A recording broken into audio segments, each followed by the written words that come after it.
महाशिवरात्रि महापर्व पर नवी मुंबई के शिवालयों में हर हर महादेव का जय घोष गूंजता रहा। तस्वीर में दिख रहा है नजारा कोपरखैरने सेक्टर 14 के पिंपलेश्वर मंदिर का है। शिवसेना जिला प्रमुख प्रवीण कालूराम मात्रे के सौजन्य से यहाँ भक्तों श्रद्धालुओं के लिए कई इंतजाम किए गए, जहां भक्तों ने भगवान भोलेनाथ के ज्योतिर्लिंग पर दुग्ध अभिषेक करते हुए उनकी पूजा अर्चना की।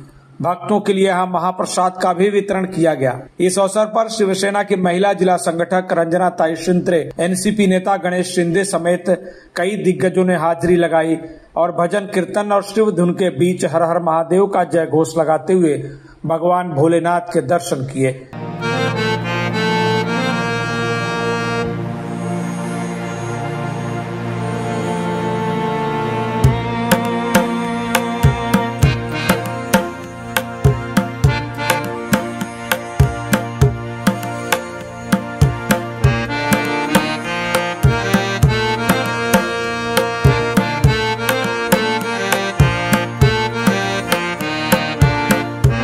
शिवरात्रि पर्व पर पिंपलेश्वर मंदिर में अनूठा पूजा पाठ और हवन महाप्रसाद का इंतजाम भक्तों के लिए आनंद और भक्ति में सराबोर करने लायक रहा। आयोजक शिवसेना जिला प्रमुख प्रवीण मात्रे ने कहा कि मंदिर में हर हफ्ते विधि विधान से ज्योतिर्लिंग भगवान शिव की पूजा अर्चना होती है और शिवरात्रि पर हर साल महाआरती का महाविधान है। उन्होंने सभी भक्तों को शिवरात्रि की बधाई देते हुए और क्या कुछ कहा, सुन लीजिए। सर्वप्रथम मी सर्व नागरिकांना महाशिवरात्रीच्या खूप साऱ्या शुभेच्छा देईन आणि त्याचबरोबर मी भगवान शिव महाकालचरणी प्रार्थनाही करेन की सर्व भक्तांना त्यांनी सुखी समाधानाचं आयुष्य द्यावं, निरोगी आयुष्य द्यावं आणि त्यांना यशस्वी आयुष्य द्यावं। आज या ठिकाणी आमच्या पिंपळेश्वर महादेव मंदिराच्या प्रांगणात आज इथे आम्ही महाशिवरात्रीचा उत्साह साजरा करत आहोत। गेल्या अनेक वर्षापासून इथे मोठ्या उत्साह साजरा केला जातो। खरं तर बघाल तुम्ही आमच्या इथे 3 शिवलिंग आहेत, ब्रह्मा विष्णू महेशचे रूप आहेत ते, आणि त्याचं वेगळेपण त्याच्यातच आहे। आणि ह्या नवी मुंबईमध्ये असं निसर्गरम्य ठिकाणी जर कुठे भोलेनाथाचं मंदिर असेल तर फक्त ही नवी मुंबईतली एकमेव अशी जागा आहे। आणि मगासपासून तुम्ही बघता इथे की अनेक भक्तांच्या रांगा इथे लागलेल्या आहेत आणि हजारो भाविकांनी सकाळपासून इथे दर्शन घेतलेलं आहे आणि हा ओघ आज संध्याकाळपर्यंत असाच सुरू राहील आणि येणाऱ्या भविष्यातही निश्चितपणे इथे वेगळ्या प्रकारे आम्ही प्लॅनिंग करून अजून भाविकांना चांगल्या प्रकारे इथे सोयी सुविधा कशा दिल्या जातील आणि इथला जो परिसर आहे अजून सर्व सोयींनी सुविधायुक्त कसा केला जाईल यासाठी आम्ही निश्चित प्रयत्न करणार आहोत। वहीं खास तौर पर शिव दर्शन के लिए पिंपलेश्वर मंदिर में पधारे विशेष अतिथियों ने भक्तों के लिए पूजन, दर्शन और महाप्रसाद का अच्छा इंतजाम करने पर शिवसेना जिला प्रमुख प्रवीण मात्रे की सराहना की। उन्होंने शिवरात्रि पर्व पर अपनी भावनाएं व्यक्त करते हुए क्या कुछ कहा, वो अभी सुन लीजिए। ठिकाणी आनंद होईल। प्रथम सर्व भक्तांना महाशिवरात्री हार्दिक शुभेच्छा। पिंपळेश्वर महादेव मंदिराचा अतिशय जुना इतिहास आहे आणि त्याच्या प्रांगणामध्ये महाशिवरात्री उत्सव साजरा करताना आम्हा तमाम भक्तांना या ठिकाणी खरोखरच मनस्वी आनंद होतोय। ही आनंदाची पर्वणी आहे असं म्हटलं तर वावगं ठरू नये। या समस्त युवकांना नक्कीच या ठिकाणी या माध्यमातून सांगू इच्छितो की शंकर भगवानांचा जो परमेश्वरचा जो अवतार आहे त्यांचे जे शिकवण आहे की तुम्ही निस्सीम भक्ती करा, प्रामाणिक राहा, आईवडिलांची सेवा करा, हा जो त्यांचा जो भक्तीचा मार्ग आहे तो निश्चितच अवलंबा असं या जर युवकांनी जर त्यातून घेतलं म्हणजे अर्थात तन मन धन हे संपूर्ण त्यांनी अर्पण करून स्वतःच्या पायावरती उभे राहिलेत आणि आईवडिलांची सेवा, देशाची सेवा केली तर नक्कीच ते चांगलंच होईल आणि हाच संदेश त्यांच्या माध्यमातून, परमेश्वराच्या माध्यमातून महाशिवरात्रीच्या अवसरावर जातोय असं म्हटलं तर वावगं ठरू नये। आज महाशिवरात्री आहे। प्रथम मी सर्वांना महाशिवरात्रीच्या हार्दिक शुभेच्छा देते। आज या ठिकाणी निसर्ग उद्यान या ठिकाणी आमचे शिवसेनेचे जिल्हा प्रमुख प्रवीण म्हात्रे आणि कोपरखैरणे गावातील सर्व ग्रामस्थ यांनी या ठिकाणी आज मोठ्या प्रमाणात महाशिवरात्री निमित्त इथे आज पूजेचं सगळं आयोजन केलेलं आहे। गेली अनेक वर्ष या ठिकाणी महाशिवरात्री साजरी करतोय आणि खरंच आज खूप आनंद होतोय की भरपूर सर्व कोपरखैरण्यातील लोक आज इथे दर्शनासाठी येतात आणि शिवपूजा करून दर्शन घेत आहेत। आणि या ठिकाणी बघितल्यानंतर आज आपण हिंदू हे असे सगळे सण आपण साजरे केले पाहिजे, कारण हिंदू संस्कृतीमध्ये महाशिवरात्रीला खूप महत्त्व आहे आणि हा म्हणजे शंकर जो देव आहे तोच ही पृथ्वी चालवतो आणि त्याची पूजा करणं, त्याची आराधना करणं अत्यंत महत्त्वाचं आहे. आणि इथे खास करून सगळे आमचे तरुण मंडळी आहेत आणि ही तरुण मंडळी सगळी पूजा अर्चा आरती करतात हे पाहिल्यानंतर खूप समाधान होतं.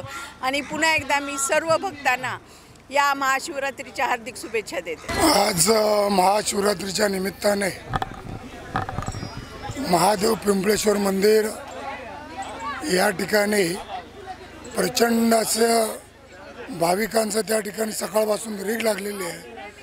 कोपरखेरणे निसर्ग उद्यान या ठिकाणी आमचा मॉर्निंग ग्रुप आहे आणि या ग्रुपच्या माध्यमातून गेल्या अनेक वर्षापासून महादेव पिंपळेश्वर मंदिर या ठिकाणी दर सोमवारी मोठ्या प्रमाणामध्ये महाआरती या ठिकाणी होते आणि त्याचं औचित्य साधून आज महाशिवरात्रीच्या निमित्ताने सकाळी 5 वाजल्यापासून महादेवाचा अभिषेक या ठिकाणी झालेला आहे.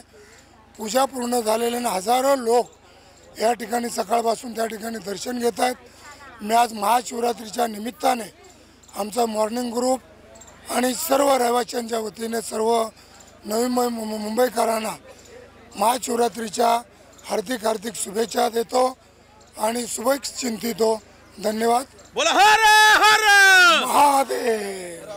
आज इथे royal morning group badminton group आणि वॉरियर बॅडमिंटन ग्रुप आणि पिंपळेश्वर महादेव मंदिर देवस्थान यांच्या वतीने महाशिवरात्री उत्सव सालाबादप्रमाणे इथे साजरा केला जातो आहे. प्रथमतः सर्व नागरिकांना या महाशिवरात्रीच्या मनपूर्वक हार्दिक शुभेच्छा. आज खऱ्या अर्थाने इथे म्हणजे पहिल्यांदा अनेक वर्षापासून हा उत्सव इथे सुरू आहे, परंतु आज इथे पब्लिक पाहता येणाऱ्या काळामध्ये इथे खूप मोठ्या मंदिराचं स्वरूप येणार आहे आणि हे पिंपळेश्वर मंदिर हे भक्तांच्या हाकेला धावणारं आणि जे काही दुःख किंवा जे काही संकट आहेत भक्तांवर ही दूर करणारं असं हे पिंपळेश्वर महादेवाचं इथे मंदिर आहे. आणि आमच्या मॉर्निंग ग्रुप असतील, बॅडमिंटनचे आमचे दोन्ही ग्रुप असतील, त्याच्यानंतर प्रवीणदादा म्हात्रे यांच्या नेतृत्वाखाली जो बॅडमिंटन ग्रुप आहे आणि आमचे विठ्ठलराव गोळे यांच्या नेतृत्वाखाली जो बॅडमिंटन ग्रुप आहे, हे दोन्ही ग्रुप इथे सहभागी असतात आणि त्यांच्या सर्वांच्या सहभागातून गार्डनमध्ये सकाळ संध्याकाळ जे मॉर्निंग वॉकला येणारे नागरिक आहेत त्यांच्या सर्वांच्या सहभागातून आज इथे हा महाशिवरात्री उत्सव साजरा होतोय. मी नागरिकांना पुनश्च एकदा मनपूर्वक शुभेच्छा देतो. आज संपूर्ण महाराष्ट्र नव्हे तर संपूर्ण भारतामध्ये महाशिवरात्रीचा उत्सव मोठ्या आनंदाने साजरा होत असताना आज आमच्या निसर्ग उद्यानमध्ये रॉयल मॉर्निंग ग्रुप आणि दुसरा आमचा मॉर्निंग बॅडमिंटन ग्रुप या दोन्ही ग्रुपच्या वतीने आणि या संपूर्ण गार्डनमध्ये सकाळी आणि संध्याकाळी मॉर्निंग वॉक इव्हिनिंग वॉकला येणारे सर्व आमचे नागरिक नवी मुंबईतील रहिवासी यांच्या वतीनं आज या ठिकाणी मोठ्या आनंदात जल्लोषात महाशिवरात्रीचा उत्सव साजरा करत असताना खरं म्हटलं तर या उत्सवाला स्वरूप आमच्या प्रवीणदादा आणि त्यांच्या ग्रुपनं खूप मोठं कष्ट घेऊन मध्ये छोटीशी पिंड या पिंपळाच्या झाडाखाली असल्यामुळं याचं नामकरणसुद्धा पिंपळेश्वर महादेव असं करण्यात आलं. आणि इथे येणारे जे भाविक आहेत हे दिवसेंदिवस म्हणजे मला वाटतं, मला असं आठवतं आहे हे 4th की 5वं वर्ष आमचं हा उत्सव इथं साजरा करत असताना, परंतु भाविकांची संख्या आणि ह्या पिंपळेश्वर महादेवावरती असलेली श्रद्धा ज्या पद्धतीनं वाढत चालले त्या पद्धतीनं भविष्यात इथं फार मोठं मंदिराची उभारणी करून एक आपल्या श्रद्धाळूंना, एक भक्तगणांना कुठंतरी देवाचा दर्शनाचा मोठ्या प्रमाणात लाभ इथं होईल. आणि नवी मुंबईमध्ये लवकरच हे आमचं निसर्ग उद्यानमधील पिंपळेश्वर महादेव मंदिर हे नावलौकिक प्राप्त करेल अशी आज या महाशिवरात्रीच्या निमित्ताने मी ह्या पिंपळेश्वर महादेवाला साकडं घालतो. लवकरच आम्हा सर्व भक्तांची इच्छा पूर्ण होईल अशी आशा बाळगतो. आम्ही या पिंपळेश्वर महादेव मंदिराच्या ग्रुपचे मेंबर आहोत. तर आम्ही दर सोमवारी येऊन इकडे सकाळी रोज 7 वाजता पूजा करतोय आणि मंदिरामध्ये आमचे सगळे जे फ्रेंड म्हणजे फॅमिली फ्रेंडसारखे झालेत ग्रुपचे सगळे, ते खूप छान पद्धतीने इथे पूजा करतात. आणि आज तर महाशिवरात्रीनिमित्त आमचं पूर्ण फॅमिली सर्कल आहेच, पण आता महादेवाच्या कृपेने एक कुटुंबच झालं आहे. आणि आम्ही सगळ्यांनी खूप छान सकाळी पूजा झाले आणि हा निसर्गरम्य पूर्ण वातावरण आहे. तिकडे हा पिंपळेश्वर महादेवाचं मंदिर आहे आणि तिकडे उत्तम प्रकारे पूजा केली. प्रसादही सगळ्यांना उत्तम असा दिलेला आहे. एक ज्यूस उपवासाच्या निमित्त प्रसाद, आणि सगळे आमचे जे सहभागी आहेत त्यांनी सगळ्यांनी असा पुढाकार घेऊन एकदम अतिशय 3-4 दिवस झाले मेहनत करतात. मंडप म्हणा, सगळं उपवासाचं सामान, सगळं काही सगळे धावपळ करतायत, न थकता न काही करता, आणि अतिशय योग्यरित्या हे पूजेचा मान सगळ्यांना दिलं आहे. एकही व्यक्ती असं नाही की त्यांना पूजा करायला मिळाली नाही आहे. खूप छान पद्धतीने सगळ्यांनी सहकार्य केलं आणि त्याबद्दल आम्ही अतिशय पिंपळेश्वर महादेवाच्या कृपेने आम्ही खूप खूप खुश आहोत. आणि अतिशय आमच्या कुटुंबात सगळ्या फॅमिलीला, फ्रेंड सर्कलला शिवभक्ताच्या कृपेने आरोग्य आणि महाशिवरात्रीच्या हार्दिक शुभेच्छा. Bureau report TV1 India. Latest updates और ताजा तरीन खबरों के लिए TV1 इंडिया लाइव को सब्सक्राइब कीजिए और नोटिफिकेशन पाने के लिए बेल आइकॉन को दबाना मत भूलिए।